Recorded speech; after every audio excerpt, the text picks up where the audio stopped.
জনগণের কাছে সুযোগ সুবিধা পৌঁছে দিতে বদ্ধপরিকর রাজ্য সরকার। আজ আচমকা ডাইরেক্টর অফ ট্রাভেল ওয়েলফেয়ারের দপ্তর এবং টিডব্লিউডি দপ্তর পরিদর্শনে গিয়ে এমনটাই দাবি করলেন মন্ত্রী বিকাশ দেববর্মা।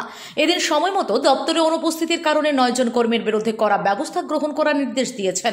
9 জনকে শোকজ করা এবং একদিনের বেতন কাটার নির্দেশ দিয়েছেন মন্ত্রী বিকাশ দেববর্মা। সাথে যোগ করে বলেন, সকাল 10টা থেকে বিকেল 5:30 পর্যন্ত অফিস চলার ইতিমধ্যে সিদ্ধান্ত নেওয়া হয়েছে। তিনি বলেন, আজ 10:20 নাগাদ দপ্তরে গিয়ে জানতে পারেন 9 জন কর্মী সময় মতো দপ্তরে আসেন না, তাই 9 জন কর্মীর বিরুদ্ধে শোকজ এবং বেতন কাটার নির্দেশ দেওয়া হয়েছে। তার দাবি, অফিসে কোনোভাবে অপসংস্কৃতি বরদাস্ত করা হবে না। দপ্তরে বসে শুধু জনকল্যাণমূলক কাজের সিদ্ধান্ত নিলে চলবে না, তাকে বাস্তবায়িত করার জন্য মন্ত্রী থেকে সরকারি কর্মচারীদের কাজে গুরুত্ব দিতে হবে। তার হুঁশিয়ারি, আগামী দিনেও এমন অভিযান জারি থাকবে। আজকে আমি এসেছি গুরখাবস্তি আমার ট্রাইবাল ওয়েলফেয়ার ডিপার্টমেন্টে। আজকেও আমি প্রথমে গিয়েছি আমি ইন্দ্রনগরে হ্যান্ডলুম ডিপার্টমেন্টে।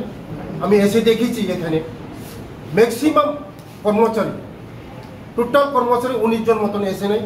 কেন এসে নেই এটার জবাব ডাইরেক্টর সাহেবকে আমি বলেছি, এটা তথ্য নেওয়ার জন্য।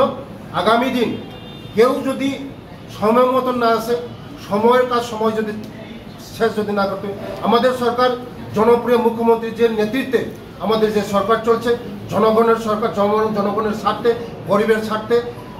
আমরা চাই মানুষের জন্য সেবা করা, মানুষের জন্য কাজ করা, সময়ের কাজ সময় শেষ করা, সময়ের মতন অফিসে আসা।